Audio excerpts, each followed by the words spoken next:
తాకట్టులో ఉన్న బంగారాన్ని విడిపించి ఆ రోజు ఆన్లైన్ ధరకే కొంటుంది కొమ్మూరి గోల్డ్. నమస్తే, వెల్కమ్ టు సుమన్ టీవీ. నేను పద్మిని. ప్రస్తుతంతో పాటు ప్రముఖ ఆధ్యాత్మికవేత్త, ప్రముఖ న్యూమరాలజిస్ట్, లక్ష్మీ నరసింహస్వామి ఉపాసకురాలు శ్రీమతి స్రవంతి గారు మనతో పాటు ఉన్నారు. మాట్లాడదాం. నమస్తే అక్క. నమస్తే పద్మిని. అక్క, ముందుగా మీకు తొలి ఏకాదశి శుభాకాంక్షలు అక్క. మీ అందరికీ కూడా తొలి ఏకాదశి శుభాకాంక్షలు. ఆషాఢ మాసమే పుణ్యం చేసుకుందేమో ఇంతటి పరమ పవిత్రమైనటువంటి రోజు రావటం, ఆషాఢ మాసంలో రావటం అనేది జరుగుతుంది. ఆషాఢ బహుళ పక్ష ఏకాదశి, తొలి ఏకాదశి. ఇంకా అసలు బారులు తీరిపోతారేమో గుళ్ళల్లో జనాలు కదా. ముక్కోటి ఏకాదశికి అంతే, ఈ ఏకాదశికి అంతే. నిన్నగాక మొన్న చెప్పుకున్నట్టుంది, నిద్రలేస్తారమ్మా విష్ణుమూర్తి అని. అసలు ఏంటక్క ఇట్లా గిర్రం తిరుగుతుంది సమయం. ఈ ఒక్క జూలై నాకు కొంచెం నెమ్మదిగా వెళ్తున్నట్టు అనిపిస్తుంది. అబ్బాయి ఇంకా 22లోనే ఉన్నావా అని అనిపిస్తుంది. జూలై చాలా నెమ్మదిగా వెళ్తున్నట్టుగా అనిపిస్తుంది జూలై. ఓకే, ఈ తొలి ఏకాదశి నాడు శయన ఏకాదశి అని కూడా అంటారు, దేవసేన ఏకాదశిని కూడా అంటారు. ఎందుకు అని అంటే స్వామివారు మళ్ళీ యోగ నిద్రకి ఉపక్రమిస్తారు. ఇప్పుడు పడుకున్న ఆయన 4 నెలలు చక్కగా యోగ నిద్రలోనే ఉంటారు. ఇప్పుడు ఈ 4 నెలలు కూడా మనకి రాత్రి సమయం ఎక్కువగా ఉంటుంది. అలాగే శాంతించి నిద్రపోయారు కాబట్టి సూతింగ్గా ఉండాలి ఆయనకు కూడా. ప్రకృతి ఎలా ఉండాలి అని అంటే చాలా సూతింగ్గా, సోబర్గా ఉండాలి కాబట్టి, ప్రశాంతంగా ఉండాలి కాబట్టి ఇప్పుడే వర్షం కూడా కురుస్తుంది అని చెప్పుకోవచ్చు. అవునా కదా? అవునక్క, చలికాలం. చలికాలం చక్కగా. అయితే మరి స్వామివారి యోగ నిద్రకి వెళ్తారు కదా, దాని అర్థం ఏంటి అని అంటే, మనకు కూడా కాస్త ఈ ఎండాకాలం అంతా నిద్రపోక అసలు ఏం తినక మంచినీళ్ళ మీద ఎక్కువ కాన్సన్ట్రేషన్ ఉండేదంతా ఉంటుంది కదా. మనకు కూడా కాస్త ఈ వాతావరణం చల్లగా ఉన్నప్పుడు మనకు కూడా బద్ధకం అనేది వస్తుంది కదా, పడుకోవాలి అని. అలాగే నిద్రకి ఇంపార్టెన్స్ ఇవ్వడం అనేది జరుగుతుంది అని చెప్పుకోవచ్చు. అంటే దాన్ని బ్యాలెన్స్ చేయడం అనమాట. ఇన్నాళ్ళు శరీరం చాలా వేడికి ఎట్లయితే కష్టపడిందో దాన్ని బ్యాలెన్స్ చేయడానికి ఈ 4 నెలలు మనకి ఉపయోగపడతాయి అని ఖచ్చితంగా చెప్పుకోవచ్చు. అలాగే ఎంతో సూర్యుడి వేడిని చవి చూసిన భూమి మళ్ళీ అదే చల్లదనాన్ని, అదే వర్షాన్ని కూడా చవి చూడడం అనేది జరుగుతుంది. స్వామివారి శయన ఏకాదశిలో ఉన్నప్పుడు మనకి ఏంటి, యోగ నిద్రలో ఉన్నప్పుడు మనం ఏం కోరుకోవాలి స్వామికి అని అంటే, ఇక్కడ మనం విస్పర్ టెక్నిక్ అనేది యూజ్ చేసుకోవచ్చు. అంటే ఏం చేయాలన్నా కూడా మనము చెవులో స్వామివారికి చెప్తున్నట్టుగా స్ప్రింగ్ నెమ్మదిగా ఇలా నెమ్మదిగా చెప్పడం. మీకు ఏం కావాలన్నా ఒక్క సింగిల్ లైన్లో రాసుకోండి ఏం కావాలన్నా కూడా. సో స్వామివారు నిద్రపోతున్నారు, నిద్రకు ఉపక్రమిస్తారు తొలి ఏకాదశి నాడు. ఆయన ఇవాళ ఇంకా లేస్తూనే నువ్వు నిద్రకే మళ్ళీ ఉపక్రమిస్తున్నావు కాబట్టి చక్కగా స్వామివారికి జోల పాడినట్టు, లేదు అంటే గనక నిద్రపోవడానికి ప్రశాంతంగా విసనకర్ర వీస్తున్నట్టు ఊహించుకోవాలి. మనమే ఊహించుకొని తర్వాత స్వామివారికి నెమ్మదిగా మాకు ఈ పని చేసి పెట్టు నాయన, పిల్లవాడి పెళ్ళి అవ్వాలి, పిల్ల పెళ్ళి అవ్వాలి, అవుతే నేను చాలా సంతోషంగా ఉంటాను. జస్ట్ ఒక్క లైన్లో చెప్పండి చాలు. విస్పర్ టెక్నిక్ అంటారు. అని చెప్పిన తర్వాత స్వామివారికి కాళ్ళు ఒత్తుతున్నట్టుగా మీరు విజువలైజ్ చేసుకొని దండం పెట్టండి. లక్ష్మీదేవికి కానీ ఆయనకి కానీ ఈ ఆర్థిక ఇబ్బందులు అన్నీ కూడా తొలగిపోవాలని మీరు చెప్తే కనుక అవన్నీ కూడా మీకు పని అవుతున్నట్టుగా భావించండి. భార్యాభర్తల మధ్య ఏమన్నా సఖ్యత లేదు అంటే కనుక అనుకోకుండానే మీరు దెబ్బలాడుకుంటుంటారు, కలిసి ఉందాం అనుకుంటారు, అనుకోకుండా ఒక గొడవ జరుగుతుంటుంది. అలాంటివి ఏం జరగకుండా మేమిద్దరం చక్కగా సంతోషంగా ఉండేటట్టు దీవించిన ఆయన అని చెప్పి దండం పెట్టుకోండి. ఈ విస్పర్ టెక్నిక్ చాలా బాగా పనిచేస్తుంది. ఇది ఏకాదశి నాడు మాత్రం చేయగలుగుతాం మనం. తర్వాత చేయాలనుకుంటే కూడా చేయొచ్చు. కానీ యోగ నిద్రలో ఉన్నప్పుడు స్వామివారికి కూడా ఈ టెక్నిక్ చేయడం అనేది మనకి చాలా తొందరగా పని అవ్వడానికి అవకాశం. ఏ టైంలో చేయమంటారు దీన్ని? Any time when Ekadashi starts. తొలి ఏకాదశి అనగానే ఆయన కూడా చక్కగా లేచేసి ఫ్రెష్ అప్ అయిపోయి రాబోయే ఇక నేను పడుకుంటాను, నీ కాళ్ళు ఎత్తడం ఒకటే పని అని చెప్తారు అమ్మవారికి. అంతే కదా, అనే కదా. ప్రశాంతంగా యోగ నిద్రలో ఉండి మనని మనం సంస్కరిస్తారు. ఇప్పుడు ఎవరి దగ్గరికన్నా ఒక కష్టం కోసం మనం వెళ్ళామనుకో, వాళ్ళు హడావిడిగా తిరుగుతూ చేస్తూ అన్నీ చేస్తూ ఉంటే మనకి ఏం తోచదు, వాళ్ళు ఏం చేస్తున్నారో అనేది మనకి అర్థం కాదు. కాసేపు ఒక 10 నిమిషాలు ఆగు, నన్ను ఆలోచించుకోనివ్వు, నేను ఆలోచించుకొని నీ సమస్యకి అప్పుడు నేను సాల్వ్ చేస్తాను అని కనుక ఎవరన్నా అంటే దాని మీద వాళ్ళు చాలా దృష్టి పెడుతున్నట్టు లెక్క. ఆ 10 నిమిషాల్లో మొత్తం రచించేస్తారు, మన సొల్యూషన్ ఎట్లా తీసుకురావాలి ఏంటి అనేది కూడా చెప్తారు. ఒక 10 నిమిషాలు రేపు టైం ఇస్తారా, రేపటి వరకు ఆలోచించి చెప్తాను నేను కూడా కొన్ని సందర్భాల్లో అంటారు. అంటే ఏంటంటే దాని మీద దృష్టి కేంద్రీకరించి ఆ ప్రాబ్లం ఎటువంటి పరిస్థితుల్లో సాల్వ్ అయ్యేటట్టుగా చేయడం అన్నమాట. ఇక్కడ నిజంగా భూమి పడే కష్టాలన్నీ కూడా అన్నిటినీ కూడా స్వామి క్లియర్ చేయడం జరుగుతుంది. పంచభూతాలు కూడా మేము ఇలా బాటలు పడుతున్నాం స్వామి, ఇలా ఇలా ఉంది పరిస్థితి అని చెప్తే వాటిని కూడా సంరక్షించడం జరుగుతుంది.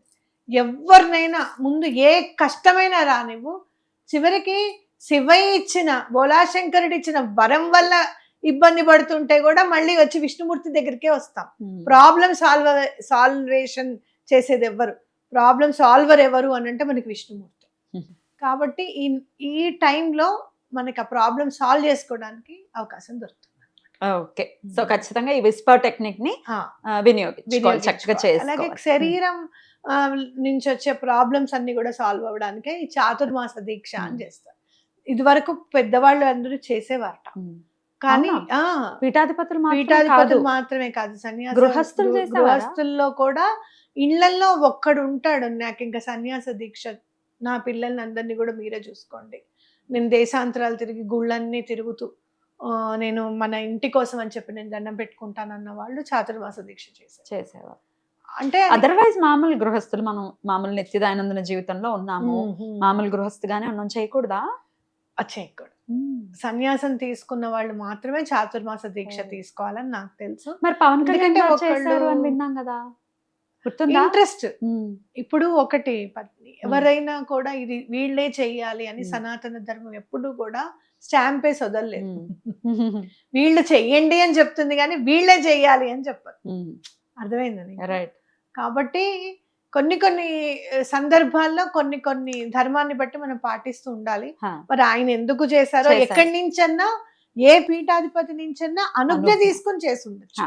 అండ్ ఆ పర్టికులర్ 4 నెలలు ఆయన సన్యాసాశ్రమంలో ఉండేలాగా ఆ ధర్మాలన్నీ పాటించాలి, కంపల్సరీ పాటించి ఉండొచ్చు. ఇప్పుడు నేనున్నాను అనుకో, నాకు ఉపవాసం చేస్తే నాకు కలిసి రాదు, వెంటనే బాబా గారు నేను తింటే గానీ ఊరుకోరు. అట్లాంటిది ఒక్కొక్కసారి మొన్న ఒక 2 రోజులు ఓన్లీ మంచినీళ్ళు తాగాను, నన్ను పట్టించుకోవట్లేదు, నేను తింటేనే నీకు నచ్చుతుంది అని చెప్పి నేను ఎప్పటికప్పుడు సరెండర్ అయిపోతున్నాను, కానీ నువ్వు అసలు నన్ను పట్టించుకోవట్లేదు. అసలు నేను ఇవాళ 2 రోజులు తినకుండా భగవంతుడితో దెబ్బలాడారా? నువ్వు నాకు అలిగారు, నువ్వు నాకు ఎందుకు పని చేయవని. అంతే, 2వ రోజు నేను అనుకున్న పని అయిపోయింది, లేపో నడువు తిను, పని అయిపోయిందని ఫోన్ వచ్చిన తర్వాత అప్పుడు నోరు మూసుకొని అన్నం పెట్టుకొని తిన్నా. నాకు ఆకలిస్తుంది, అన్నం వండండి అని. ఆకలి కూడా వేయలేదు నాకు, అంటే కడుపులో అంత బాధ. ఏంటి అసలు మనం ఏం చేసామని చెప్పి మనకి ఇంత శిక్ష, అసలు మనకి ఎందుకు పని అవ్వట్లేదు ఇది అని చెప్పి అంత వ్యధను. అంటే ఒక్కొక్కసారి బిగ్ థింగ్ కదా లైఫ్ లో జరిగింది, ఒక్కొక్కసారి జీవితంలో అట్లా అనిపిస్తుంది. అవునక్క. కాబట్టి ఎందుకు చేశారు అనేది శోధించకూడదు మనం. వాళ్ళు పీఠాధిపతులు కాకపోయినా, సన్యాసాశ్రమం తీసుకోకపోయినా ఆయనకు చేసే అవకాశాన్ని భగవంతుడు ఇచ్చాడు, ఆ రేంజ్ లో మనం కూడా వెళ్ళాలి అని ఆలోచించాలి, కానీ అది తప్పు అని ఆలోచించప్పుడు. మారుతున్న దైనందిన జీవిన విధానం వల్ల భగవంతుడు ఎవరికి ఎప్పుడు ఎలా అనుగ్రహిస్తాడనేది తెలియదు ఎవరికి కూడా. అలాంటి అనుగ్రహం మనకు కూడా లభించాలి అని మనం కోరుకోవాలి. ఖచ్చితంగా. సో అయితే చాతుర్మాస దీక్ష ఈ రోజు నుంచి ప్రారంభం, అంటే తొలి ఏకాదశి నుంచి ప్రారంభం అవుతుంది కాబట్టి అది చేసుకోవాలనుకున్న వాళ్ళు చేసుకోవచ్చు. సరే అక్క, ఇక మరి పూజ, స్వామివారిని ఆ రోజు ఏకాదశి నాడు ఎలా పూజించుకోవచ్చు? ఖచ్చితంగా గుడికి వెళ్లే ప్రయత్నం చేస్తారు. కొంతమంది భయానికి కూడా, అమ్మో పెద్ద పెద్ద లైన్లు ఉంటాయి, మేము నుంచోలేమండి అని పెద్దవాళ్ళు అంటారు కదా. ఇంట్లో ఎలా ఆయన్ని పూజ చేసుకుని ఆయన ప్రసన్నం పొందే విధంగా ఎలా చేసుకోవచ్చు? స్వామివారికి పూజ చేసుకోవాలి అంటే తులసి మలకం ఖచ్చితంగా తెచ్చుకోవాలి ఈసారి. అట్లాగే ఏదైనా సువాసన ఉన్న పువ్వులు ఖచ్చితంగా తెచ్చుకోవడము. అలాగే స్వామివారికి కొంచెం అత్తరు అది సమర్పించడము. అంటే నిద్రపోతారు కదా, పడుకునేటప్పుడు మనకి చాలా అంటే ఎనర్జైజింగ్, అంటే పడుకోవడానికి మనకి బాగుండే విధంగా ఉంటే బాగుంటుంది. అంటే ధూపం వెలిగించడము, ఏదైనా మంచి సువాసనాభరితంగా ఉండాలి స్వామివారి. అలాగే ఏదన్నా నైవేద్యం పెట్టేటప్పుడు కూడా, పారణ చేసేటప్పుడు కూడా ఆయనకి ఇష్టం ఉన్నవే, స్వామివారికి పాలు, వెన్న, మిగడ ఇట్లాంటివి ఇష్టం కదా, అలాంటివి దద్దోజనం అలాంటివి నైవేద్యం పెడితే చాలా మంచిది. ఓకే. పారణ వచ్చేసి పొద్దున్న మరునాడు. పొద్దున్న 8:29 పారణ చేసుకోవాలి సూర్యోదయం నుంచి. అట్లాగే ఈసారి మీరు ఏంటంటే ప్రాబ్లమ్ సొల్యూషన్ ఏదైనా సరే ఈ తొలి ఏకాదశి నాడు కలుగుతుంది అని గుర్తుపెట్టుకోండి. పిండి దీపాలు ఖచ్చితంగా పెట్టండి. ఎన్ని పెట్టమంటారు? 11 పెట్టండి. చక్కగా ఒకటి పెద్దదిగా పెట్టుకోండి, చుట్టూరా 11 దీపాలు పెట్టుకోండి. అలాగే నేను ఒకటి మంత్రం చెప్తాను, అది చదివితే ఎటువంటి ప్రాబ్లం అయినా కూడా సొల్యూషన్ వస్తుంది. అయితే ఈసారి మనం మన కోసమే కాకుండా కాస్త ప్రకృతి కోసం కూడా, ఏదో మరి 19 సెంటీమీటర్లు 20 సెంటీమీటర్ల వర్షం కాకుండా చేస్తారా? మంచిగా పడాలి వర్షం అని చెప్పి దండం పెట్టుకోండి. చేస్తారా? చేస్తారు, ఎందుకు చేయరు? చేయండి, తప్పకుండా చేస్తాం. మన కోసమే మనం సుభిక్షంగా ఉండాలి అని చెప్పి, అలాగే పంటలు చక్కగా పండాలి అని చెప్పి, ఏదో వైపరీత్యంగా వర్షం కాకుండా చక్కటి వర్షం పడాలి అని చెప్పి మనం దండం పెట్టుకొని స్వామివారికి పూజ చేసుకుందాం. అయితే ఇదే మీరు స్విచ్ వర్డ్ అనుకోండి, లేదు అంటే కనుక మంత్రం అనుకోండి. ఇది కనుక 108 సార్లు చదివితే చాలా మంచిది. కృష్ణాయ వాసుదేవాయ హరయే పరమాత్మనే ప్రణతాయ క్లేశనాశాయ గోవిందాయ నమో నమః. అద్భుతంగా ఉంటుంది నా మంత్రం మాత్రం. ఎలాంటి క్లేశములైనా సరే తొలగింపజేసేది గోవిందనామము. ఇంత చదవలేము అని అనుకుంటే ఒక 11 సార్లు ఇది చదివి మిగతా అంతా కూడా గోవిందనామాలు చదివితే 108 సార్లు మీరు గోవిందనామాలు ఎన్ని ఉన్నాయో అన్ని సార్లు గోవింద గోవింద ఇంకెక్కువే అంటూ ఉంటాం, ముందు వెనుక అంటూ ఉంటాం. కాబట్టి ఆ గోవింద గోవింద అన్న కూడా ఎలాంటి పాపమైనా సరే తొలగిపోతుంది అని గుర్తుపెట్టుకోవాలి. రైట్, చాలా అద్భుతంగా తెలియజేశారక. ఖచ్చితంగా ఈ ఏకాదశిని అందరూ యాక్చువల్గా చాలా వెయిట్ చేస్తూ ఉంటారు, ఎప్పుడెప్పుడు వస్తుందా తొలి ఏకాదశి అని చెప్పి. చాలా చక్కగా స్వామివారి అనుగ్రహానికి మనం వాళ్ళందరూ పాత్రలు అవ్వాలని మనస్ఫూర్తిగా కోరుకుంటూ చాలా అద్భుతంగా వివరించినందుకు కృతజ్ఞతలక్క. నమస్తే. నమస్తే.